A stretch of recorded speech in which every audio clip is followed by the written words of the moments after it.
Welcome back to the show, and now let's continue with the fun. Visual artistry is all about incessant experimenting, incorporating new ideas, building and improving on what is and so on, all in efforts of augmenting the craft. The following artist has opted to incorporate academic endeavor, that is psychology, into her art and has birthed what we call art therapy. This and much more about what she makes coming right up. Enjoy!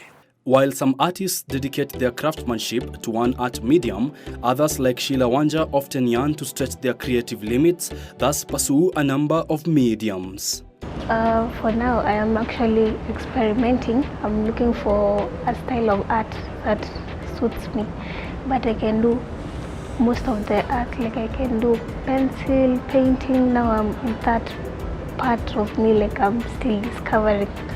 But now, I usually like to dwell on the epoxy. But for this gallery, because they had a theme, so I went with the theme. Time and again, Wanja wondered how she could incorporate her academic background in psychology into her art. After some soul searching, the idea of art therapy was conceived.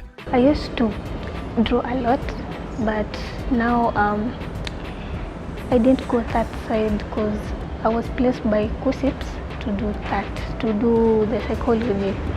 So, and after some time I saw that they're actually interconnected, because there are things like paint therapy. You can tell a client to paint and it's a way to relieve stress. So I saw, okay, I can combine them. So I started with the painting. I started in 2020 during the corona time. So that time we weren't going to school, so my mom got me an art teacher. So from there I knew how to paint. I want to combine all of them, because when I went to to my course, I actually saw that I like the therapy and things to do with mental health. So I saw that I can combine them. Like I can't leave any, because I love both. Yeah. So I can do like the paint therapies, and the art is something that I can do anytime. Her paintings are vessels that carry deep stories. Every subject she depicts is symbolic and is a crucial piece in the larger puzzle of storytelling. Actually, most of my pictures have like a backstory to it. Like this one here, it's a woman, and you can see the clocks that they are like melting. So this woman feels like her life is upside down. So this woman is a middle-aged woman, like at her 30s, and so she's trying, like she looks like she's a wealthy person, but now her life is upside down because of time. You see how the society has placed like they have placed like a pressure on women. They have to get married at a certain age, like they have to make it, you see. So that's why she's like devastated. Yeah, because time, for us women, time is everything. But you know, a man can like marry anytime, they can get a family anytime. Yeah.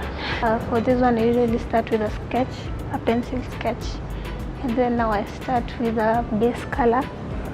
I start with a background color, like a very light color, a wash, and then after that I start putting the details, like some shadows, some highlights, to get these results. Away from the canvas and paint, the artist has also ventured into other forms of visual artistry like epoxy art, which is rather unconventional in the Kenyan art scene. For these other ones, I'm just interested with the art, like the overseas art, and I love Pinterest. So if I see something new, I always like to try, and also something that hasn't like been in the Kenyan market. So I would like to be like one of the first people to do it, just to try. I just love experimenting. Oh, like these ones, they are called geode epoxy. I use the crushed glass as crystals. I use epoxy resin, mica pigments, oil marker pens. Yeah, I start by placing the crystals with some glue, the glue gun, and then after that I pour this epoxy pigments As I blow, there's a blowtorch that you use to like make it move, and you let it dry. Then you can add glitter and marker pens. Yeah. In our parting shot, the artist stresses on the importance of artists understanding the needs of their audiences and tailoring their art to satisfy the same. In Kenya, it's not that appreciated, but there are people who appreciate it, but not so many. So you have to know your audience and what you have to test the market and know what goes. Like in Kenya, I just saw that most people like abstract art in their homes. So I think that's the best way to go if you're in Kenya. But if you're like targeting tourists, you can do the animals, the Maasai, yeah, those things. Yeah, my name is Sheila, and my company's name is She Creates. My art is all my social media are She Creates Arts, and yeah, and you can find me at Tamarin Brasserie and also at Brazilian Rodizio for fan painting.